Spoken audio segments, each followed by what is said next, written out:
Glória a vós, ó Cristo, Verbo de Deus. Glória a vós, ó Cristo, Verbo de Deus. Eu sou a ressurreição, eu sou a vida. Quem crê em mim não morrerá eternamente. Glória a vós, ó Cristo, Verbo de Deus. Glória a vós, ó Cristo, Verbo de Deus. O Senhor esteja convosco. Ele está no meio de nós. Proclamação do Evangelho de Jesus Cristo segundo João. Glória a vós, Senhor. Naquele tempo, as irmãs de Lázaro mandaram dizer a Jesus: Senhor, aquele que amas está doente. Ouvindo isto, Jesus disse: Esta doença não leva à morte. Ela serve para que a glória de Deus,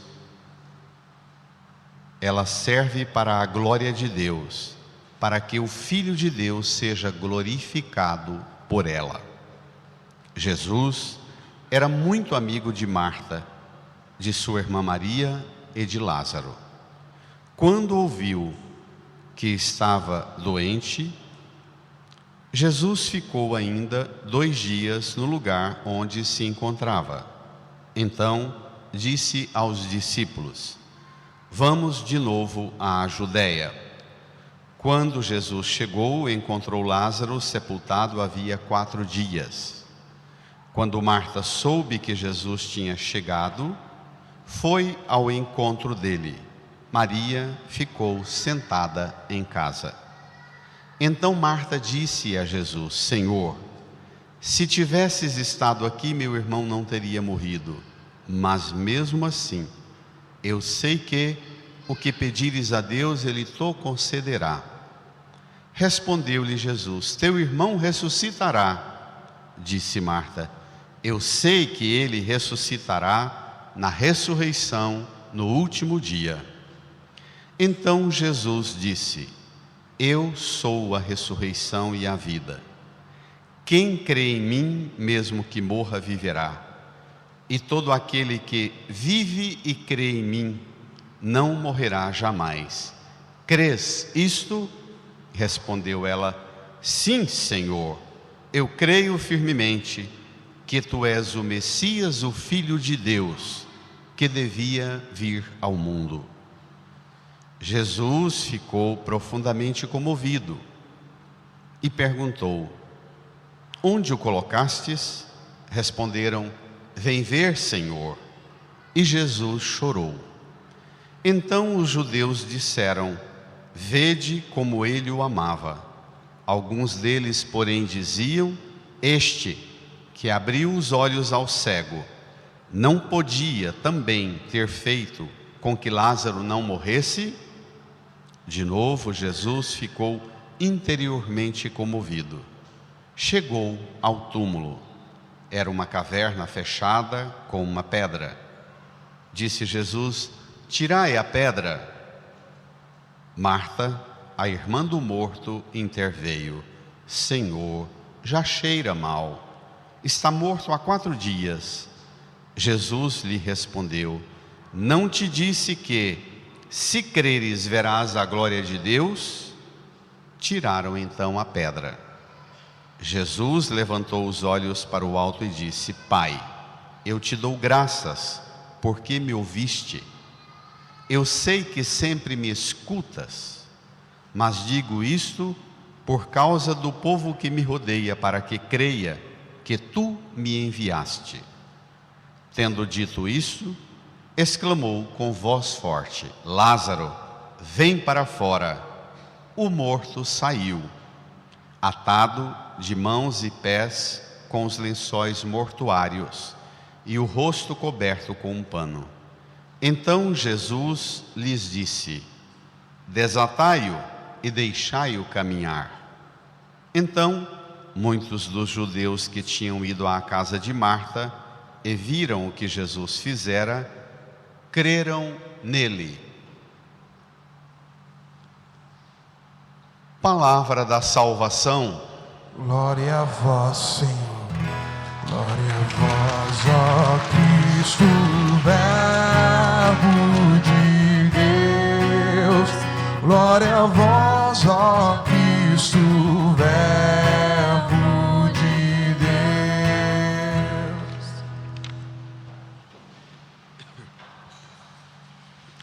Nos recolhamos num tempo em oração, no silêncio, peçamos ao Divino Espírito Santo que venha em nosso auxílio e nos faça compreender plenamente a palavra. Que esta palavra se torne para nós um acontecimento e transforme nossa vida. Rezemos.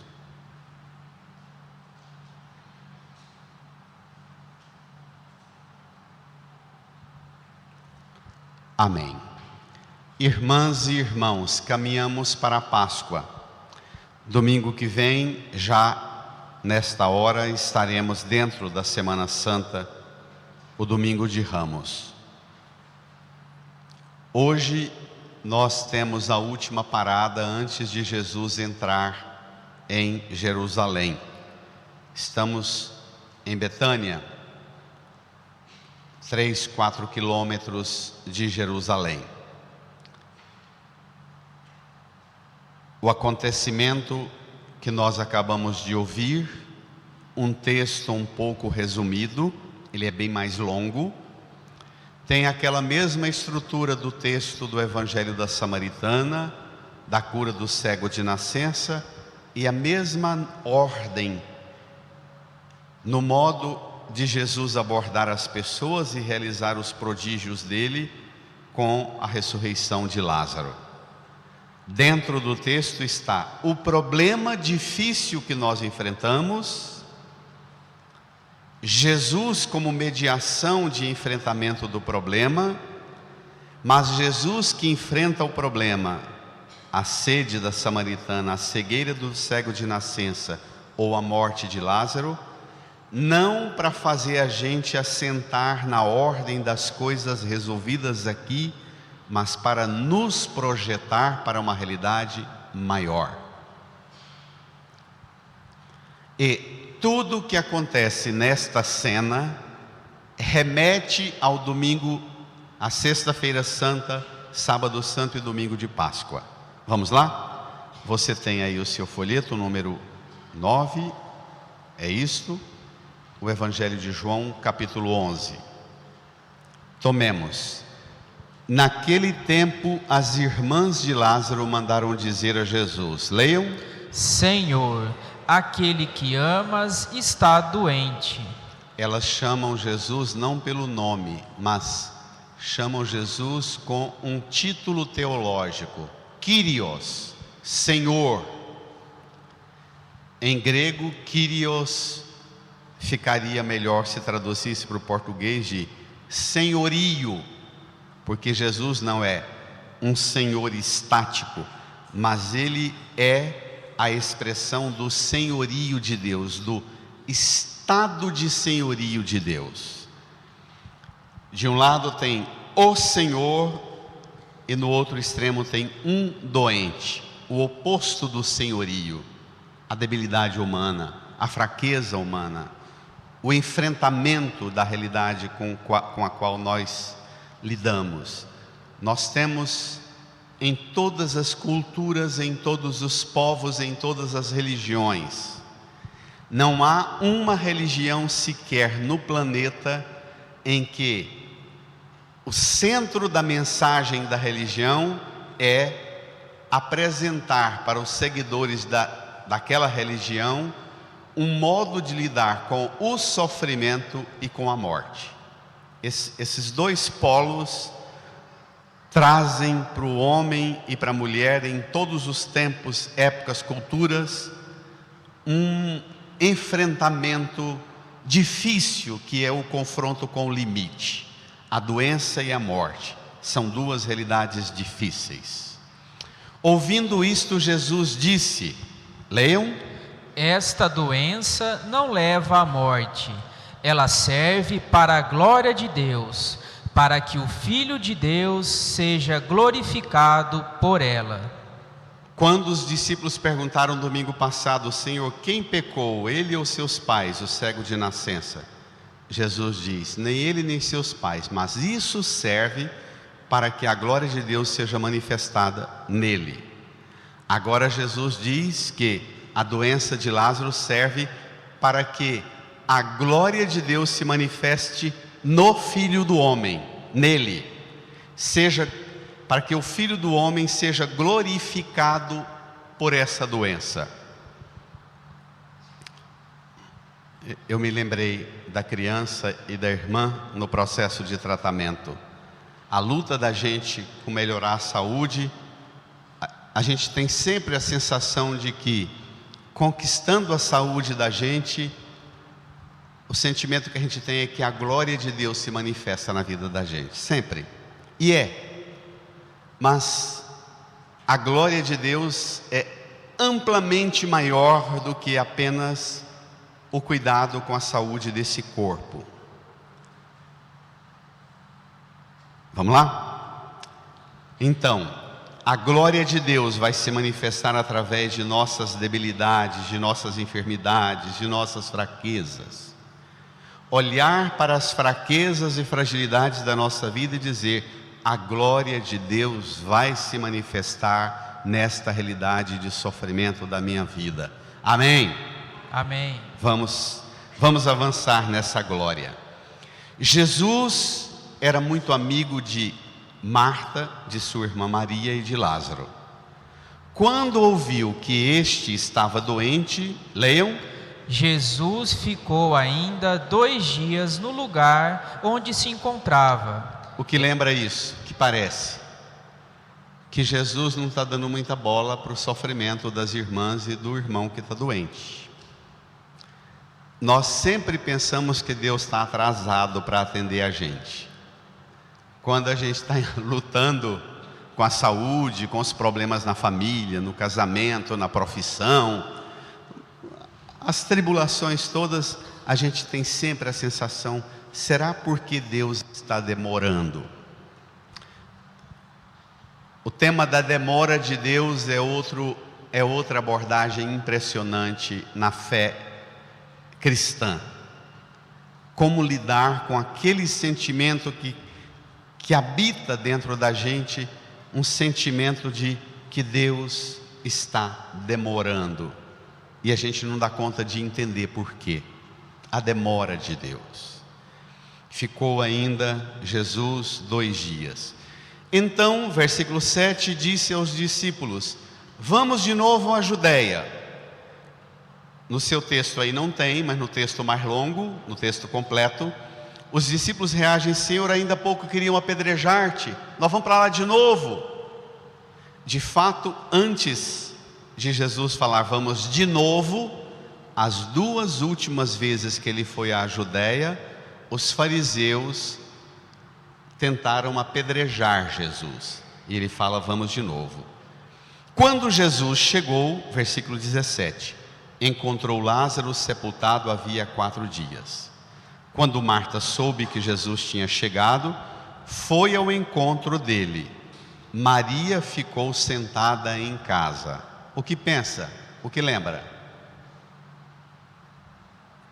Mágoa. Tem gente que fica magoado com Deus? Tem? Maria está magoada. Ela era discípula que ficava aos pés de Jesus sentada, deixava tudo. Escutou a notícia de que Jesus chegou, agora não adianta mais, agora é a hora do meu luto e eu quero ficar com o meu luto. Tem gente que gosta de ficar com a dor e toma a dor por estimação e passa a colocar a dor num altar e até acende vela para a dor. E gosta da atenção de todo mundo escutando a pessoa sempre contar da dor dela, do luto, da perda, do sofrimento. Isso é uma forma de doença espiritual, doença psicológica, doença emocional. Maria está doente. Ela fica em casa. Marta vai ao encontro de Jesus e chega diante de Jesus dando uma bronca. Versículo 21, não é isso? Isso. Então Marta disse a Jesus: bradem. Senhor, se tivesses estado aqui, meu irmão não teria morrido. É o que todos nós falamos quando recebemos a notícia de que alguém querido nosso morreu. A gente sempre pensa que morreu porque Deus não estava lá. Se Deus tivesse, não teria morrido. Marta chama Jesus de Senhor, Kyrios, e a última expressão é: não teria morrido. De novo, a oposição entre senhorio e o limite. Meu irmão está morto. Ela desabafa sim, mas Marta é alguém que já foi catequizada. Ela é diferente do cego do domingo passado e da samaritana. Ela apresenta a mágoa dela para Jesus, mas depois ela reage. E ela apresenta um argumento mais elevado. Ela mesma alcança dentro dela força para sair desse luto e abrir um mas, mesmo assim. Versículo 22, leia. Eu sei que o que pedires a Deus, Ele te concederá. Se o Senhor tivesse estado aqui, meu irmão não teria morrido, mas eu, mesmo assim, eu sei que o Senhor é Senhor, e o Senhor e Deus são maiores e mais fortes do que morte, do que doença, do que o meu luto. Preste atenção no quanto Marta, como nós, vai ser tentada a ser puxada, asfixiada pelo luto. Ela vai constantemente ser, as intervenções que virão de Marta agora, Jesus vai elevar o tom para a realidade maior e Marta vai puxar para baixo. Versículo 23, respondeu-lhe Jesus: teu irmão ressuscitará. Agora ela desce de novo bem baixo. Disse Marta: eu sei que ele ressuscitará na ressurreição, no último dia. Ela foi lá para a estaca zero de Maria. Senhor, o que eu tenho agora aqui dentro é dor, é luto. Meu irmão morreu, está sepultado. O Senhor está me dando esperança que Ele vai ressuscitar, e eu sei que essa ressurreição é o dia que o mundo for acabar, é no fim do mundo. Por ora, por hoje, por agora, o que eu tenho é dor. Estou chateada porque meu irmão, o único irmão, morreu. O que eu tenho agora é dor. Eu sei que Ele ressuscitará na ressurreição do último dia, lá no fim do mundo. Mas agora, e até chegar ao fim do mundo, eu carregarei comigo a perda. Ela que acabou de professar que o que Jesus pedia a Deus Ele concede. Jesus fala da ressurreição e ela de novo tenta puxar Jesus para dentro do túmulo. Tem gente que passa por experiências de perdas na vida, de dores, de sofrimento, de traumas, às vezes inconscientes, e a vida inteira, tudo quanto acontece na vida dela, ela tem sempre um pessimismo para apresentar. Mas isso não adianta. Mas isso não resolve. Mas isso não vai ser, isso não é verdade. Mas isso não é tudo. Tem gente que passa a ser dominada pela experiência de perda, e a perda se torna a regra, o elemento condutor. Marta aqui tenta, inclusive, tirar de Jesus a força arrebatadora de Jesus para o alto, ela puxa Jesus para baixo. Pronto, agora Jesus, como com a samaritana e como com o cego, Jesus se apresenta. Quando ela fala que a ressurreição é no fim do mundo, então Jesus disse, versículo 25, brada a igreja, eu sou a ressurreição e a vida. Brada a igreja. Quem crê em mim, mesmo que morra, viverá. Vai. E todo aquele que vive e crê em mim, não morrerá jamais. Crês isto? O problema é que às vezes a gente fica no crer, mas a gente não fica no viver. Jesus fala para Marta que é preciso crer e viver. Todo aquele que vive e crê em mim. A gente crê, mas a gente não dá conta de colocar no viver, na mesa da casa da gente, na sala da casa da gente, na mesa de trabalho da gente, nos corredores do trabalho da gente. A gente não dá conta de colocar o viver segundo o crer. O crer, a gente crê numa forma privada. Minha religião é minha, não toca nisso. Minha fé sou eu e meu Deus, não toca nisso. Cada um reza do jeito que gosta. Aqui é mais do que reza. Aqui é que a sua fé, que a sua experiência de Deus, que a sua esperança seja uma força que possa impregnar os ambientes, ao ponto de aquilo que está aqui transborde no viver. O cristianismo não é a religião do livro, da doutrina, da norma. Nós somos uma religião que a base da nossa fé é um relacionamento interpessoal com Deus. Quando o cristão católico abre a Bíblia, ele não encontra norma, não encontra regra. Ele abre e encontra uma pessoa, Jesus. E esta pessoa, nós nos relacionamos com ela. E esta pessoa nos conduz ao Pai. Ninguém vai ao Pai senão por mim. Essa pessoa é caminho, é verdade, é vida, transbordante. O crer, portanto, não é um modo privado de pensar, uma coisa subjetiva que não dou conta de falar. A fé cristã é uma experiência relacional com Deus, assim como você tem sua esposa, seu esposo, seus filhos, seu pai e sua mãe, e enquanto você vive e convive com eles, essa convivência, ela interfere na rotina sua. Também a sua fé, que é uma convivência com a pessoa de Jesus, tem que interferir na ordem do viver. Está claro? Aqui não é religião subjetiva, de norma, de regra, de doutrina.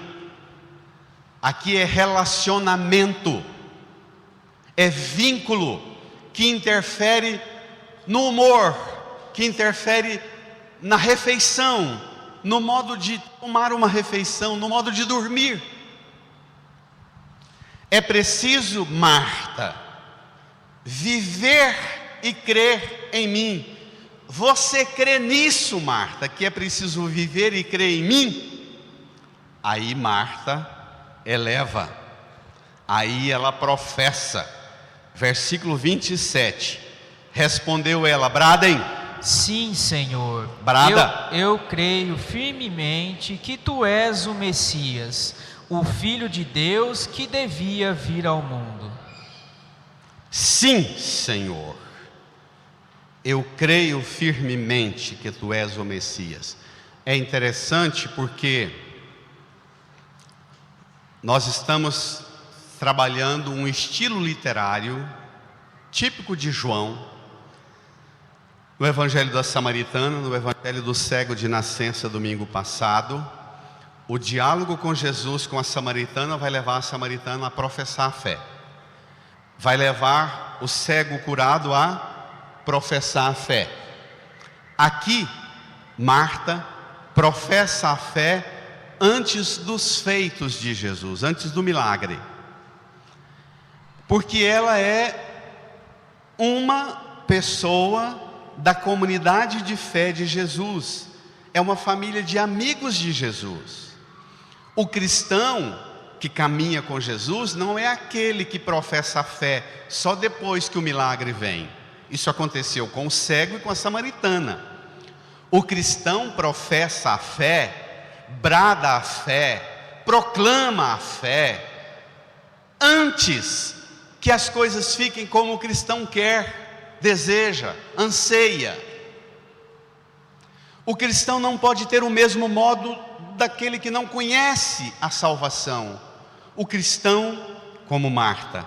Marta é a figura tipo do crente, do cristão. Sim, Senhor, eu creio firmemente que Tu és o Messias, o Filho de Deus, que devia vir ao mundo. Sim! Que bonito.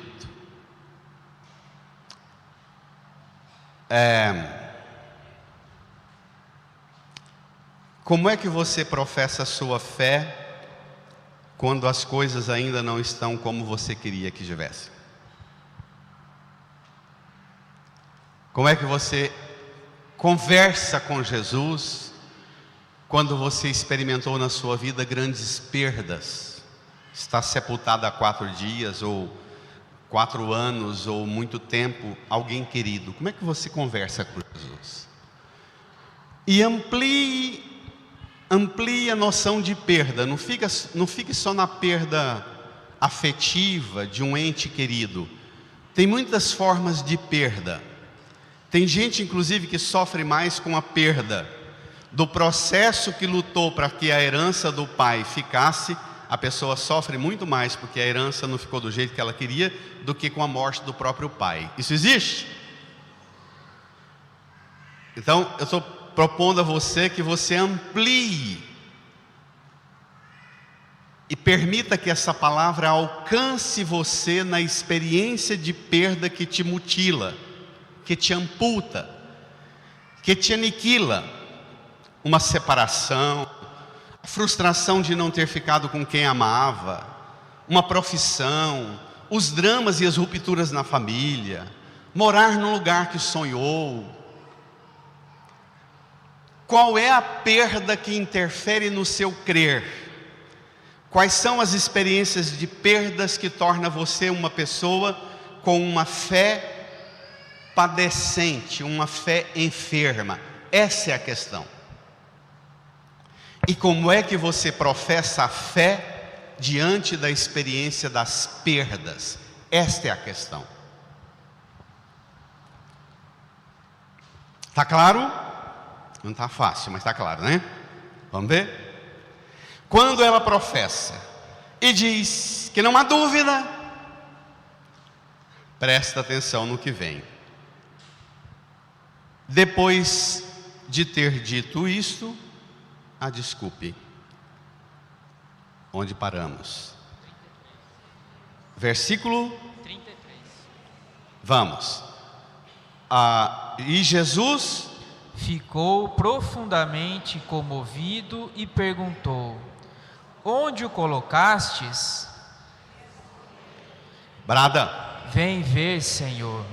E Jesus chorou. Então os judeus disseram: vede como ele o amava. Alguns deles, porém, diziam: este que abriu os olhos ao cego, não podia também ter feito com que Lázaro não morresse? Presta atenção no que vem. Versículo 38. De novo Jesus ficou interiormente comovido. Duas coisas faz Jesus chorar: o seu sofrimento e também a sua incredulidade. Jesus chora de compaixão com o sofrimento de Marta, Maria. Fica interiormente comovido, mas depois, quando o povo começa a zoar, dizendo que ele que curou o cego de nascença, não poderia ter feito que Lázaro, de novo ele ficou interiormente comovido. Então, duas coisas arrancam a lágrima de Jesus: a sua dor, o seu sofrimento e a sua incredulidade. É sério isso. Quando Jesus está interiormente comovido, depois você vai prestar atenção no prefácio da missa. Quando diz o texto que Jesus chorou, a teologia joanina está querendo afirmar para nós o dogma da natureza de Jesus. Jesus é verdadeiramente humano e verdadeiramente Deus. Ele é verdadeiramente pessoa humana encarnada em nossa realidade quando chora, e é verdadeiramente Deus quando ressuscita Lázaro. De novo ele ficou interiormente comovido e perguntou: onde o colocastes?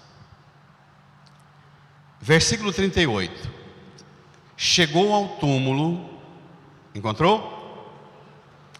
Era uma caverna fechada com uma pedra.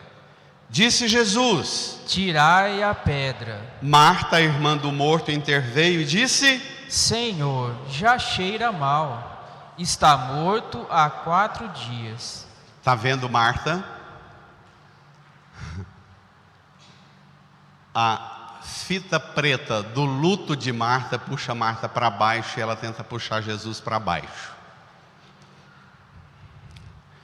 Quando Jesus dá um sinal de que vai trazer vida, transformação na sua família, para alguém, irmão, filho, filha, esposa, esposo, pai, mãe, na sua casa, quando Jesus dá um sinal de que vai intervir lá e transformar, você também reza como Marta, dizendo: já fede, Jesus, não adianta mexer nisso não. Você reza assim também? Você é desses que acha que sua experiência e o seu luto te faz ter mais autoridade para ilustrar para Deus a realidade? Parece que tem que tirar o véu para Deus enxergar as coisas de forma correta. E é Jesus que está tentando tirar o véu da incredulidade de Marta. E ela tenta dizer: Senhor, já cheira mal, 4 dias, deixa quieto, tá bom, agora é dor mesmo. Como é que você reza diante daquelas situações mais dramáticas de perdas com as quais você convive na sua família, ou na sua realidade existencial, pessoal? Já cheira mal. O tempo inteiro Marta é movida a puxar para baixo. Jesus diz: tirai a pedra, e ela diz: já cheira mal. Jesus quer tirar a pedra e Marta quer colocar mais terra para cobrir a pedra.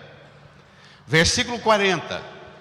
Jesus lhe respondeu: brada, não te disse que, se creres, verá a glória de Deus? Aqui tem uma noção muito cara. Crer é ver a glória de Deus. Crer é ver a glória de Deus. Vamos recordar da última vez que nosso ouvido ouviu sobre glória. Foi no primeiro domingo da Quaresma, nas 3 tentações que o demônio faz para Jesus. A terceira tentação, o demônio leva Jesus no monte muito alto. Jesus exausto, com fome, com sede. O demônio mostra os reinos do mundo e sua glória e diz a Jesus: se te prostrares em adoração, tudo isso vai ser seu, porque isso foi dado a mim. O demônio mostrou os reinos do mundo e a sua glória. Porque para o demônio a glória está nos reinos do mundo, e para Jesus a glória está no crer. Quem crê vê a glória. A glória de Deus se manifesta no crer. É por isso que Jesus fala que a sua fé, ainda que seja do tamanhozinho de um grão de mostarda, ela pode realizar coisas extraordinárias. Porque fé pequenina como um grão de mostarda, ela vai brotar e revelar o quê? A glória de Deus. Não é a glória do mundo, não é a glória daqui, mas a glória de Deus. O problema que a gente precisa perguntar é: se te interessa a glória de Deus, porque pode ser que você busque Deus para conquistar a glória do mundo. Aí você tem que buscar o capeta, não Deus. Porque quem falou que a glória do mundo pertence a ele foi o demônio, não foi Jesus. Tá bom? A comadre ali até disse: Vixe Maria. E é Vixe Maria mesmo, é Vixe Maria mesmo. Não tenha dúvida. Vem bater na porta errada não, Marta. Se creres verás a glória de Deus. E aí a glória vai se manifestar. Olhe, tiraram, 41, tiraram então a pedra. Jesus levantou os olhos para o alto e disse: reze com Jesus, bem bonito, brada a igreja. Pai, eu te dou graças porque me ouviste.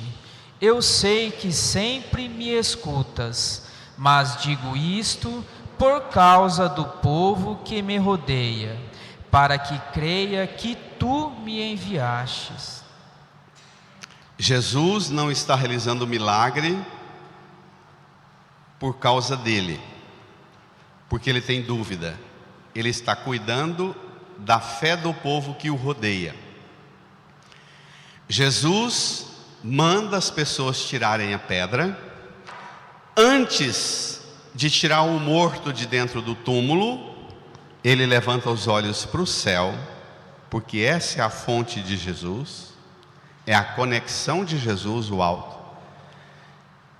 E ele reza a Jesus usando os verbos já no presente e no passado.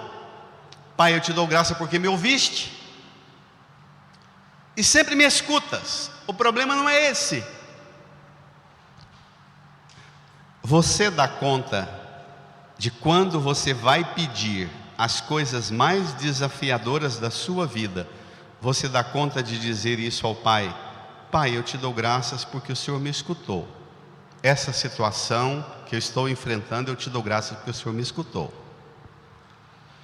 Ela pode não ficar do jeito que eu quero, do jeito que eu decido que é importante para mim, mas fique essa situação, Pai, do jeito que ficar, será porque o Senhor vai intervir e torná-la do jeito que o Senhor tem poder de realizá-la.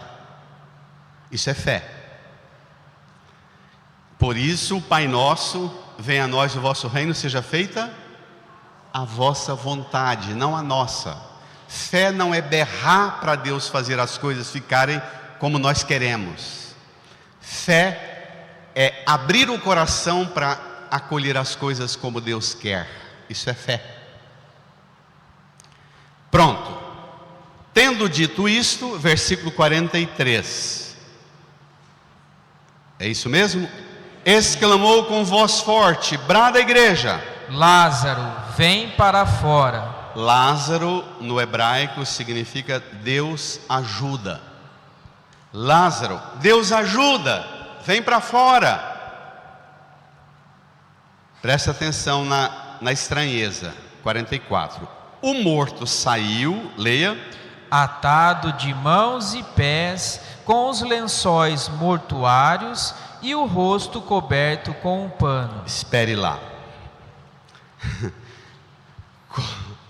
Como é que um defunto, o morto veio? Olha o que o texto fala. O morto veio, o morto sai, com pés e mãos amarrados. Como é que alguém amarrado anda? com pés e mãos amarrados e o rosto coberto. Como é que um amarrado anda? Quando você escuta Deus e obedece a palavra de Deus, você pode estar amarrado e morto, que você vai andar. Amém? Amém. Amém? Amém. A morte fica fraquinha quando você escuta Deus. Um corpo em decomposição não encontra mais força para apodrecer, mas resiste, ergue-se e começa a andar. Quando escuta Deus, pode ter um corpo apodrecendo que levanta e anda, ainda que amarrado. Amém? Amém. Agora, a questão mais importante. A última frase é talvez a mais desafiadora e enigmática do texto. Então Jesus lhes disse: bradem. Desatai-o e deixai-o caminhar. Espere lá. Para você caminhar, para você sair do seu túmulo,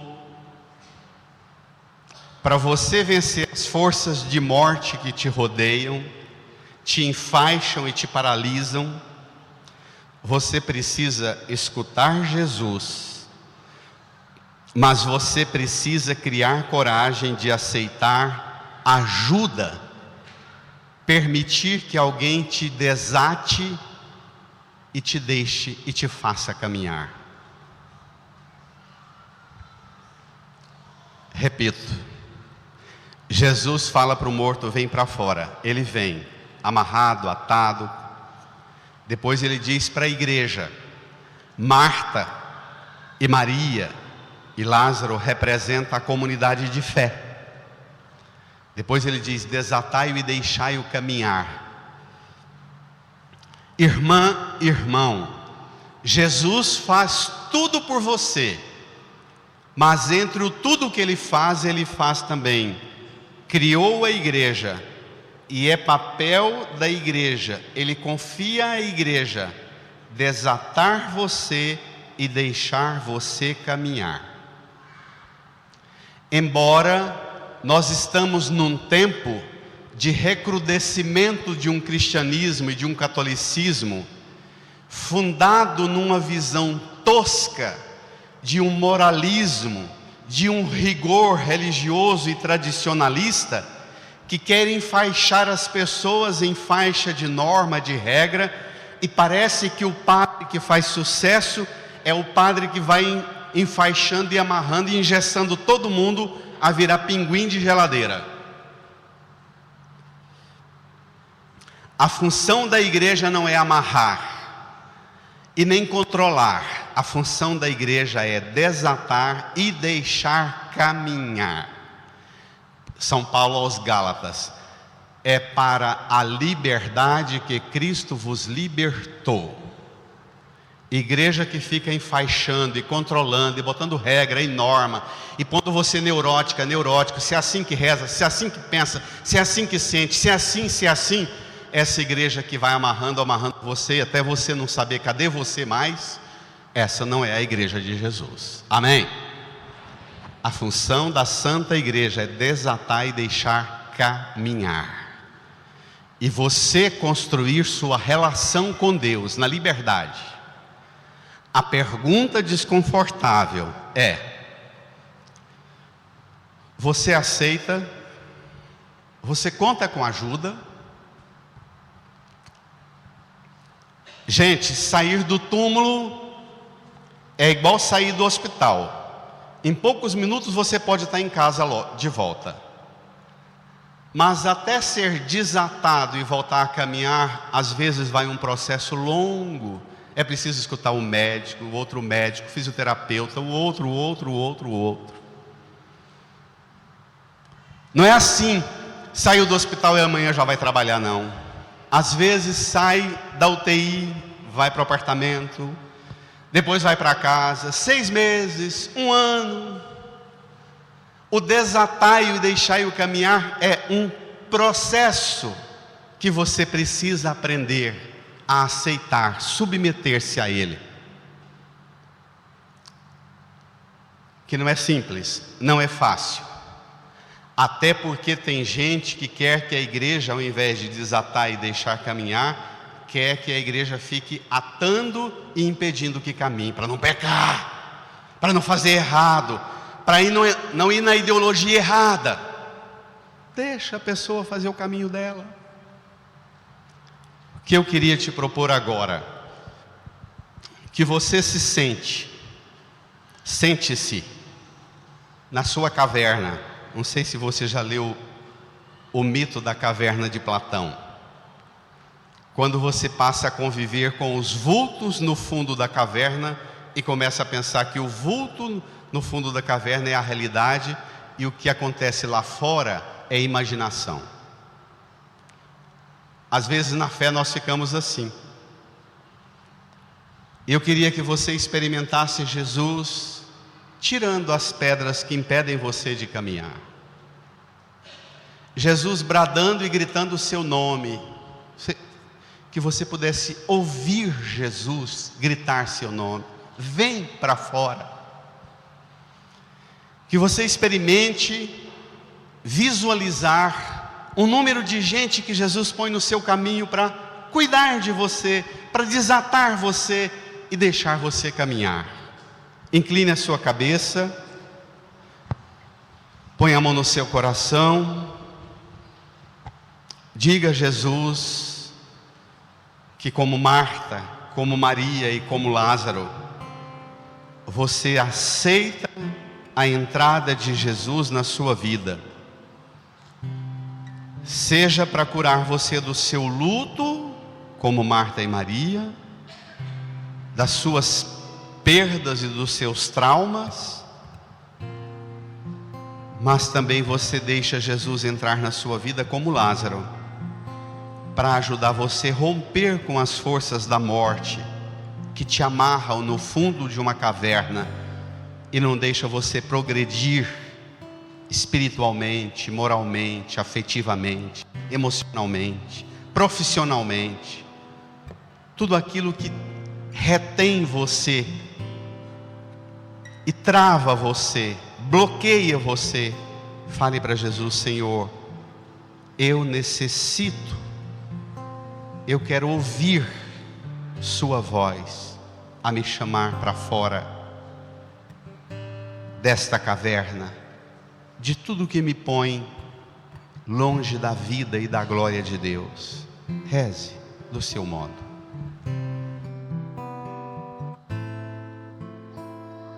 Vem Espírito, vem Espírito. Sozinho eu não posso mais, sozinho eu não posso mais, sozinho eu não posso mais viver. Vem Espírito, vem Espírito. Sozinho eu não posso mais, sozinho eu não posso mais, sozinho eu não posso mais viver. Vamos cantar. Eu quero amar, eu quero ser aquilo que Deus quer. Eu quero amar, eu quero ser aquilo que Deus quer. Sozinho eu não posso, sozinho eu não posso mais, sozinho eu não posso mais, sozinho eu não posso mais viver. Vem Espírito, vem Espírito, vem Espírito. Sozinho eu não posso mais, sozinho eu não posso fiquemos em pé. mais. sozinho eu não posso mais. Estenda sua mão aqui para a cruz de Jesus, reze comigo, Senhor Jesus. O Senhor também morreu e foi sepultado, todo enfaixado, mas o Pai Eterno tirou as faixas, desatou o Senhor e chamou o Senhor à vida. E o Senhor com o Pai garantiu-nos a plenitude da vida. Obrigado, Jesus. Como Lázaro, o Senhor saiu do túmulo, mas mais do que Lázaro, o Senhor vence todos os túmulos. Nunca mais a morte, o luto, a dor, a perda, a enfermidade será mais forte que a sua voz, que o seu amor, que eu quero escutar sempre. Põe a mão no seu coração. Agradeça a Jesus que hoje te chama, te convida para a Páscoa, a sair da morte para a vida, a sair do luto para a esperança e a alegria. Agradeça a Jesus, porque vai fazer você crer e viver nele, criando um ambiente de vida e de esperança na sua casa, no seu trabalho, na igreja e no mundo. Agradeça a Jesus. Eu quero amar, eu quero ser aquilo que Deus quer. Canta. Sozinho eu não posso, Sozinho, eu não posso mais. sozinho eu não posso mais.